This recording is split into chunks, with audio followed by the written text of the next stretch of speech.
What up, guys? Your boy Quake, and 50 Cent seems to be the hot topic right now because of his Netflix Diddy documentary. And Diddy isn't happy about it one bit. There's going to be potential lawsuits that could happen. And there are a lot of questions about how 50 obtained that behind the scenes footage of days before Diddy got locked up. So first, let's get into Diddy's response, his team's response, and what they had to say about the documentary the second it came out. This is the statement. Netflix's so-called documentary is a shameful hit piece.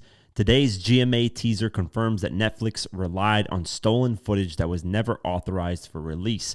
As Netflix and CEO Ted Sarandos know, Mr. Combs has been amassing footage since he was 19 to tell his own story in his own way. It is fundamentally unfair and illegal for Netflix to misappropriate that work. Netflix is plainly desperate to sensationalize every minute of Mr. Combs' life without regard for truth in order to capitalize on a never-ending media frenzy. If Netflix cared about the truth or about Mr. Combs' legal rights, it would not be ripping private footage out of context, including conversations with his lawyers that were never intended for public viewing. No rights in that material were ever transferred to Netflix or any third party. It is equally staggering that Netflix handed creative control to Curtis 50 Cent Jackson, a longtime adversary with personal vendetta who has spent too much time slandering Mr. Combs. Beyond the legal issues, this is a personal breach of trust. Mr. Combs has long respected Ted Sarandos and admired the legacy of Clarence Avant. For Netflix to give his life story to someone who has publicly attacked him for decades feels like an unnecessary and deeply personal affront.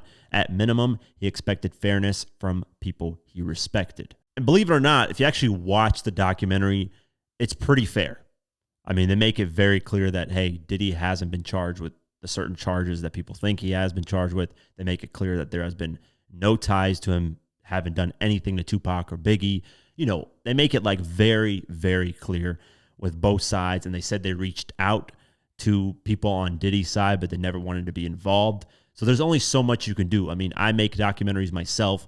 And when I made my Give It Your Die Trying documentary, of course, I reached out to literally everybody that could, but some people just don't respond. Some people don't want to be involved. And there's nothing you can do about that. You can only tell their side of the story and keep it moving. Netflix then responded to what Diddy and his team had to say, and they said this: the claims being made about Sean Combs' The Reckoning are false. The project has no ties to any past conversations between Sean Combs and Netflix. The footage of Combs leading up to his indictment and arrest were legally obtained. This is not a hit piece or an act of retribution. Curtis Jackson is an executive producer but does not have creative control. No one was paid to participate. The director who has creative control, Alexandria Stapleton, released a statement and said this: we moved heaven and earth to keep the filmmaker's identity confidential. One thing about Sean Combs is that he's always filming himself, and it's been an obsession throughout the decades. We also reached out to Sean Combs' legal team for an interview and comment multiple times, but did not hear back. She did say the footage was legally obtained as well, and I talked to someone very close to the situation, and he said the same thing, that this footage, how the footage even ended up coming out, was that the guy that was shooting it was supposed to get paid by Diddy, never got paid. But because the contract was never filled out, there was another person under there that owned the rights to the footage, and they were able to kind of, it's like a extra layer of defense. That person that was under the person shooting was able to, you know, release the footage or sell it or whatever the case may be. So they obtained, then of course Netflix and, you know, Alexandria and then Curtis 50 Cent Jackson, they all obtained the footage, and that's how I got in the documentary. It's really through Diddy's doing. Just pay the people what they're owed for whatever they shot. Even in the documentary, you can see Diddy has a problem with paying people for their work. Diddy's lawyers also tried to send a cease and desist to shut the documentary down, but that did not work. 50's been having a field day since the documentary came out. On his Instagram page, he posted the Good Morning America interview he did, and he said, "What feud? I put 2 of his kids in my scripted TV shows. I just didn't like the fruity stuff he said to me." And he said fruity stuff to me. I don't like that, LOL. 50 also said that Jay-Z reached out to him and thanked him for not putting him in the documentary. Now, of course, this could be trolling, as 50 likes to troll. He posted a funny video of Jay-Z dancing around, and in the caption he said, "This the message Jay-Z sent me when he realized he's not in the Diddy doc, LOL." So obviously trolling on 50's end, but still funny nonetheless. 50 also has been on a press run, and one of the most interesting interviews that he's done is with GQ.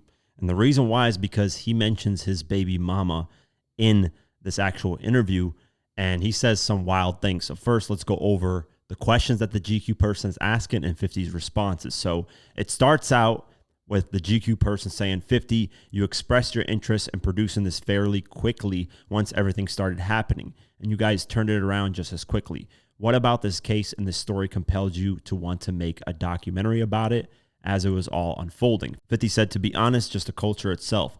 If someone's not saying something, then you would assume that everybody in hip hop is okay with what's going on, because other rappers will say, I ain't going to say nothing. I'm going to mind my business, because of a position that Diddy held in the culture for so long. You understand? So that would leave me. Without me saying that I will do it, there's nobody there. The GQ person says, so in your mind, that is like you drawing a line in the sand here, making this and putting the right context around it. 50 said, that's right, because if it's one person's decision, one person's behavior, it's not an entire culture's behavior. Now, here's where the interesting part comes in, where 50 mentions his baby mama, because there was a question of, will 50 include his baby mama and all the stuff that Diddy was doing with her?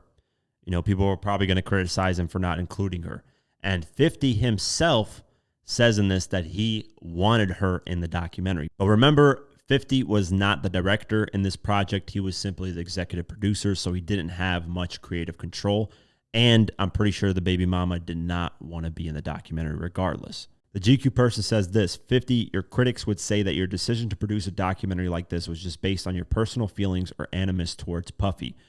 What do you say to that? 50 said, what I say to them is the one person that I wish was in the doc that would create clarity for people in a different way is Jane Doe. Now, if you don't know who Jane Doe is, it is 50's baby mama, Daphne Joy. They had to obviously change her name on there because, you know, she didn't go publicly with this. She went privately at the testimonial and all that stuff when she was called to at the stand during the trial. So she went privately as Jane Doe. She didn't go as her actual name, but 50 mentioned her name in this interview. And then he continues and says, so you could see someone who was willing to do it for money. Do you understand? Cassie came in so early. She's a baby at 19. Look at the innocent energy that you feel when his kids are walking into the courtroom and you're sympathetic to them. That's who Cassie was when she met him. She was a 19-year-old girl like that. So the things that went through and the influence of finances and everything she wanted for her life and music culture and entertainment is all connected. And it's an interesting play, bro, and it's hard. Where's she going? It is a really interesting balance of things, because people think of how a woman who has a moral compass, a traditional woman, would feel under those circumstances. They don't think about hoes. Now, hoes are a bit different. They're not so emotionally connected to the sexual experience. So they can have that sexual experience with those other people as long as you're going to pay. You see what I'm saying to you? If the person's a frequent OnlyFans person and already solicited and looking for somebody to pay, and you meet them and you tell them, just be who you are and meet other people and do it in front of me, you don't think they'll do it.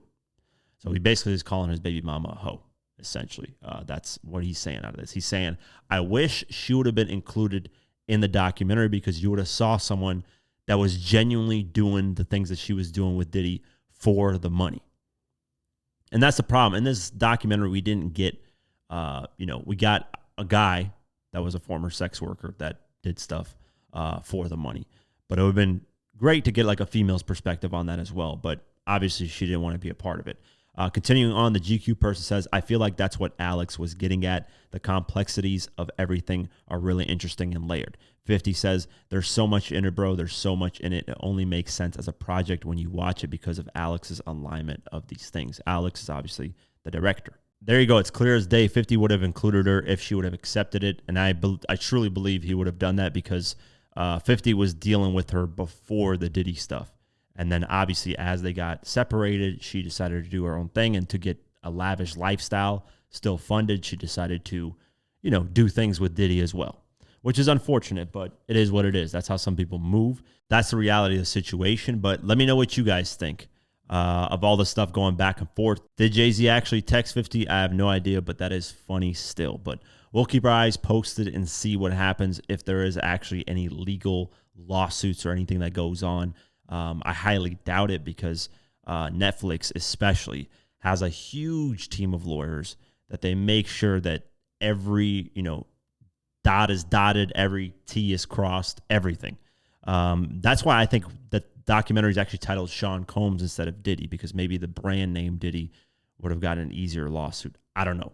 But regardless, 50 definitely, executed, and it is a great piece of documentary that is #1 on Netflix right now. That's it for today's video. If you guys want to support this channel further, you can do so at patreon.com/diverse mentality. For just $3 a month, you can get my videos uncut and raw the way I intended them to be, but couldn't because of YouTube. Plus, you also get access to our Discord community, where we have a great community talking about hip hop and various other things. It's very dope. So only $3 a month. I'd really appreciate the support. Also follow us on social media at QuakeGW and at Diverse Mentality. Thank you so much for the support, and I'll see you guys in the next one. Peace.